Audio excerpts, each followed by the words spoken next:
Beyond 6 ইয়ার্সের কলকাতার প্রথম solo এক্সিবিশনের response motivate করেছিল কলকাতার বাইরে গিয়ে কোথাও এক্সিবিশন করার। Are the first place came to our mind was Siliguri. Beyond 6 ইয়ার্সের মতো সদ্যজাত একটা ব্র্যান্ডের কাছে এটা অনেক বড় লিপ ছিল, কিন্তু আমরা সবাই মিলে বুক বেঁধে নেমে পড়লাম।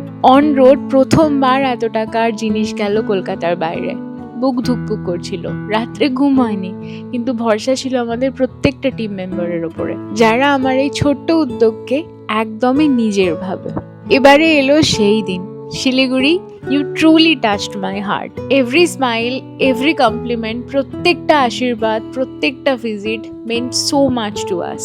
আমি যে কতটা গ্রেটফুল সেটা ভাষায় প্রকাশ করতে আমি অক্ষম, বাট তোমাদের প্রত্যেকের হাতে যখন একটা করে বিয়ন্ড 6 ইয়ার্সের ব্যাগ দেখছিলাম না, আমার ভেতরে সেই ছোট্ট অর্পিতাটা, যে খুবই সাধারণভাবে বড় হওয়া একটা মেয়ে, নিজের ঘরের জানলার ওপরে বসে বসে স্বপ্ন দেখতো নিজে কিছু করবে, নিজের পায়ে দাঁড়াবে, এরকম কিছু করবে যাতে বাবা অলওয়েজ প্রাউড ফিল করে, সে আজকে কোথাও হলেও একটু রিল্যাক্স ফিল করছিল।